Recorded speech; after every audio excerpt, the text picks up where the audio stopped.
is up, ladies and gentlemen, and welcome to the PGF Season 8 draft. Now, if you're joining us, you are live. You are ready for the show to get going. But we got a little bit of pre-show before we get to the main show, and I'm excited to be here. I'm so happy to be at a secret location. Normally, I would say where we are, but it is secret. So don't tell anybody. If you do know where it is, it's actually cooler because it's a secret. Nonetheless, very happy that you guys are joining us. And joining me today, my longtime friend, my very, very good associate, the co-pilot of this thing, my good friend, Tim Freeman. Tim, how are you doing today, sir? I'm doing fantastic, Raph. It's great to be here. This is a very top secret location. It's fancy. It's ornate.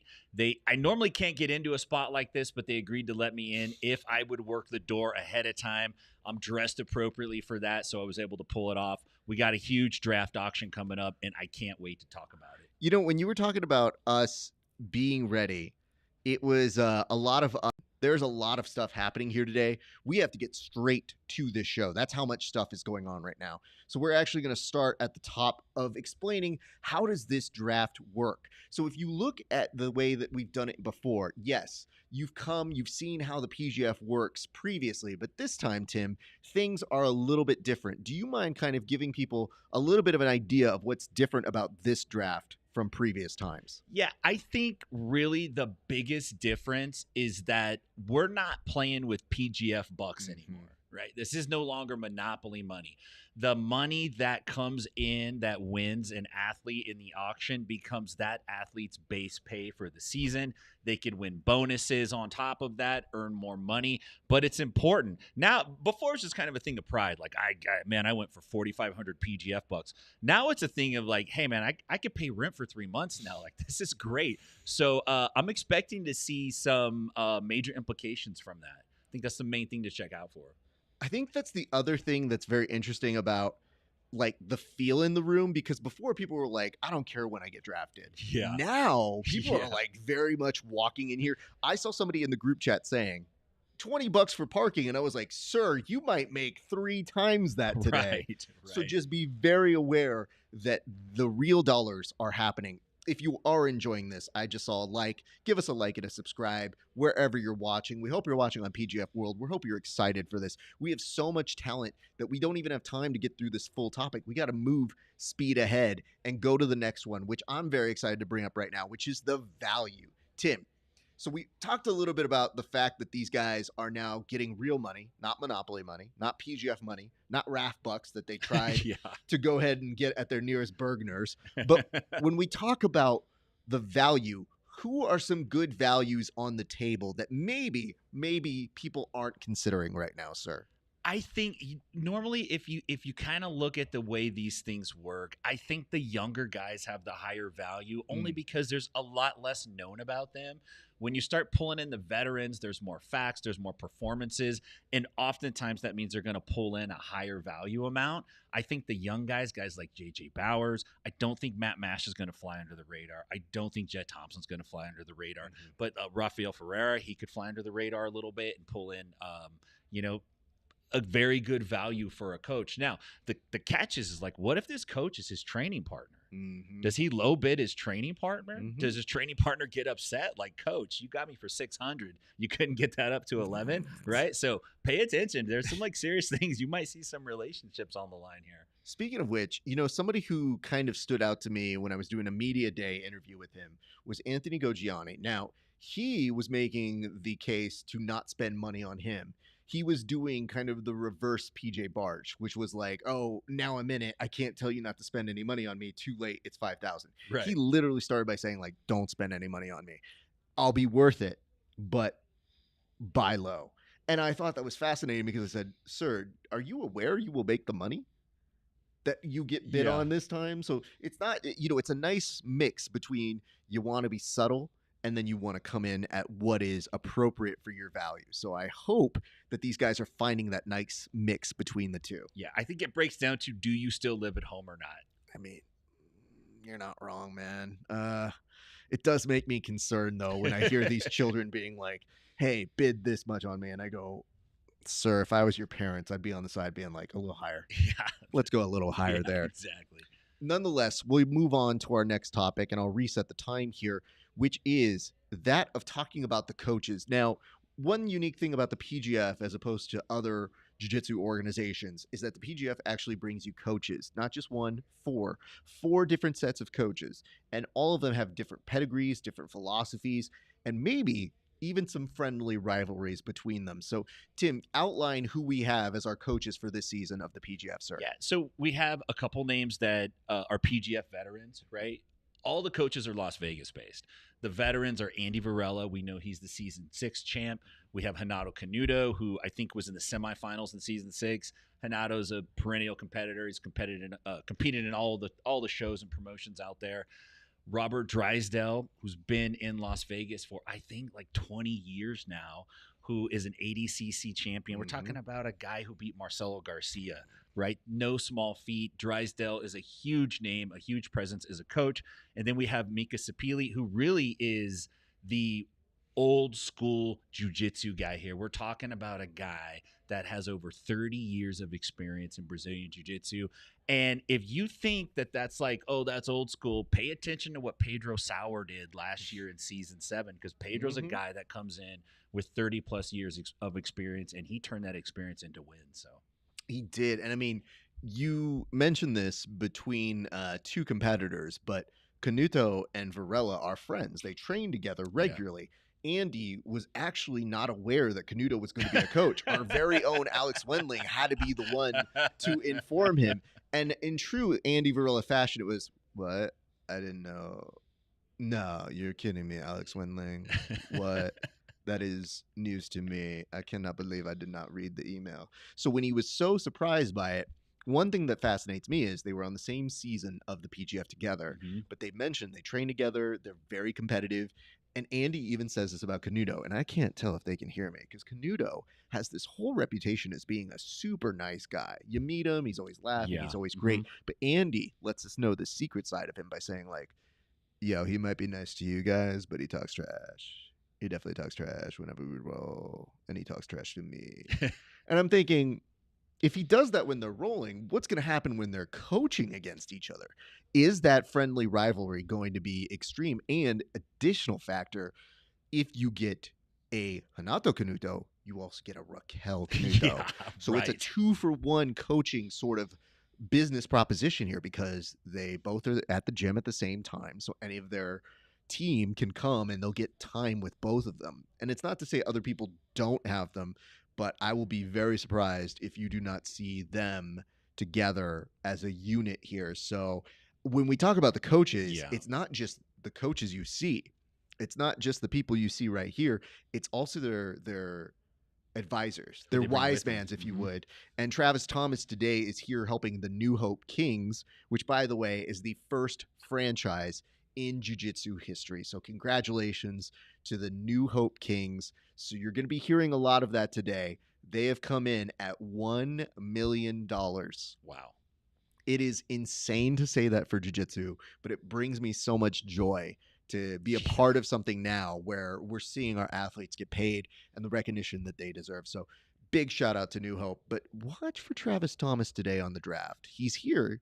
And he's likely going to be making some big suggestions as a scout, Tim. Yeah, I knew something was up when he suited up. He's got like a real nice summer suit on. I don't think he picked that out himself. I'm just saying, I don't think he did. I saw him in his fanny pack and his shorts, and then he pulled a Clark Kent, jumped into the confessional booth thing over here. He told popped me out in the suit. He was like, "Hey, let's get a photo, but not before I'm suited up." And I said, yeah, "Sir, he's I proud, understand." Man. He's just like, "Hey, I'm dressing the part here today." And I thought, you know what? Good for you. So Travis, we look forward to seeing what sort of information you're giving out this way. We're going to move on to our next topic, which is this. It's wondering, how does this all work? So we went over the draft. We went over the fact that there is real money. We went over the coaches. But there are some things that do happen here. And I'll go ahead and take part of this one because there's a little bit of something that we want to make sure we're very clear about, which is that there is going to be an intermission. So obviously people are betting on the draft, and we have heard word that you actually are going to see the coaches bet on who gets to pick first. So that's going to be interesting. Each coach is given $15,000 worth to spend on their team. So you have to have a certain amount. So increments for adding a bid have to be at least $100 over, and you still have to have money in the bank for one last athlete. So we'll go over all these rules when we get to the main broadcast. But the thing that I think for you guys watching at home, that is the most important thing to take in mind is that there is an intermission. When we do that intermission, there is a chance that you may see a trade. If that is the case, you will see a little bit as we're running some commercials. You'll see a little bit later if there is a trade that happens. So I know sometimes you see a commercial go up and you go, no big deal. I'll come back when I come back. No, no, no, no, no. You may leave and use the restroom and come back and find somebody that seemed like a great steal for one team, now on a completely other team. And that may happen. Last year, there was a little bit of a trade possibility, but it got shut down. So this year, you will be able to see that. In addition to that, you're going to see episodes of the Grapplers documentary happening in real time. Normally, you see it all the way at the end of the season. This year, you see it week to week. So now that we have this new schedule that we are doing for the PGF, there is a lot to keep in mind how this all plays out. The last thing I want to go over is, yes, how does this all work? When we're done here in a week's time, you will see the schedule go up for everybody competing. Why is that important? In years past, if you were on one of these teams, you went up against 12 other people. And you think to yourself, well, wouldn't that be 15 matches if you went up against everybody from a different team? So if you were to go up against everybody who wasn't on your team, that would be 15 matches. You're seeing that this year. Everybody fights somebody who is not on their team. So keep that in mind as you're watching these. So when you see that schedule go up next week, that is going to be a huge thing, because now all you have to do by process of elimination is say who's not on their team. You're going to see them have a match. And I think that is going to change the dynamic of how you either play fantasy booking yourself, because you still got time to do that, or if you see matches that you really are excited about between these young competitors. So keep that in mind as we do it. And I was able to do that all in a short amount of time. So I'm glad I'm able to give you those updates. But let's keep moving here. I want to make sure that we go to our next topic, Tim, as we fly through all of these different sections and thoughts. But one thing I was very excited to talk with you about is, yes, the schedule. How does this all work for the schedule as well? So just to let people know, when do we come back? Like when we sign off here today, what happens next, Tim? So, when we sign off and the draft is done, we are coming back on July 25th, I believe, for the first day of the first season, or season 8, right? So we'll have a set of matches on that day, and then it will be following 1 week at a time until the culmination. Let's go down those dates right now. Those dates are going to be, and get ready for this, guys. Our schedule is going to start July 23rd. So on July 23rd, that is the beginning of the season. So when we're done here, we get straight to work. So you need to clear your Wednesday nights. And if you really, really want to clear some of your schedule here, clear your Tuesdays while you're at it. Because your boys here at the Bullpen will be giving you all the information that we can. This season is a little different. Normally we were here for a week-long format. Now it's stretched out for about a 5-week period plus a playoff. So what we're telling you guys is make time on Tuesdays to catch up with us early in the mornings and our good friend Kevin Sherrill. And then Fridays, you'll be able to catch our show that we're going to do that's talking about the larger world of grappling and jiu-jitsu. And believe me, there's stuff happening tonight elsewhere that is very important, but we don't even have the time for that. So sorry. We have a lot going on. We have $1 million people out here. We can't spare the time right now, but we hope they do well. So big shout out to Keith, and cannot wait for Varela and Tackett, who, by the way, one of our coaches here. Nonetheless, right now I wanted to shoot this over to you, Tim. What is it that we can expect here? What are the unexpected things that you are predicting might take place here today, sir?